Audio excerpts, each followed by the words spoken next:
Elle fait battre le cœur de l'armée française depuis plus de 15 ans. Nous avons le plaisir de recevoir Émilie Fleury, la chef adjointe de ce chœur de la République. Bonsoir Émilie Fleury, vous êtes en principauté avec les 40 choristes que vous dirigez pour un concert ce soir organisé dans le cadre du Festival international d'orgue de Monaco. C'est une première pour la formation à Monaco ? Alors, je crois que c'est une première, en tout cas dans le cadre de ce festival. Et il me semble qu'en effet, le chœur n'est jamais venu se produire jusqu'à présent. Et on est très heureux d'être ici. On va revenir d'ailleurs au mois de novembre pour d'autres festivités. Vous allez vous produire en particulier dans la cathédrale de Monaco, un lieu emblématique. Qu'est-ce que cela représente pour vous ? Moi, pour moi aussi, c'est une première, donc je ne connais pas la cathédrale. J'ai vraiment hâte d'aller la découvrir, de pouvoir chanter dans un lieu qui, je pense, va être extrêmement, j'imagine, résonnant, emblématique, avec une très belle sonorité. J'ai hâte de découvrir aussi les couleurs de l'orgue, évidemment, et voilà, et de monter ensemble ce beau programme avec l'organiste Johan Vexo. Et justement, parlez-nous un petit peu du programme, s'il vous plaît. Qu'est-ce que vous allez nous proposer ce soir ?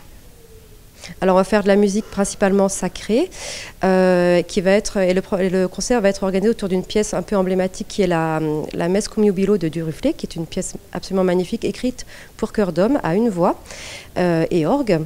Et donc cette pièce va être un petit peu dispatchée tout au long du concert et entrecoupée de pièces de musique sacrée également, de compositeurs français comme Jean Alain et américains et anglais comme Ronald Hudson ou John Rutter. Et il y aura également des interventions à l'orgue solo.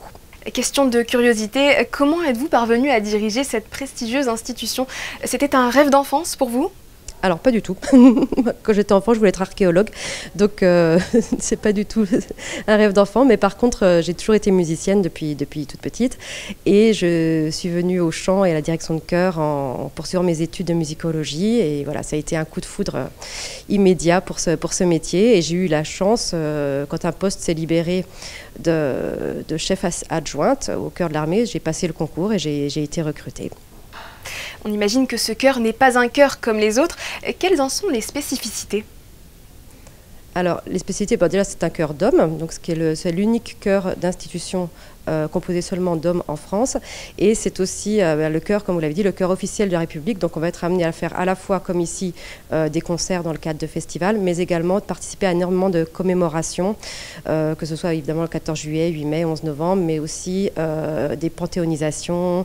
On a participé aux Jeux Olympiques ou des commémorations un peu plus douloureuses en hommage aux victimes des attentats. Donc c'est un emploi qui est très riche avec un répertoire qui est extrêmement varié, qui va du grand répertoire de musique classique à la chanson militaire, à la chanson profane, à la musique traditionnelle. Donc c'est vraiment une grande chance pour nous et une grande fierté de travailler avec le chœur de l'armée. Et pour ces hommes, c'est un travail et des entraînements à temps plein ? C'est tout à fait, c'est un emploi à temps plein. On répète 4 fois par semaine. Et on se produit environ entre 50 et 70 fois par an environ. Est-ce qu'il y a une représentation en particulier qui vous a marqué depuis que vous dirigez le chœur ? Il y en a eu beaucoup. beaucoup. Dernièrement, je dirais peut-être la panthéonisation de Missak Manouchian.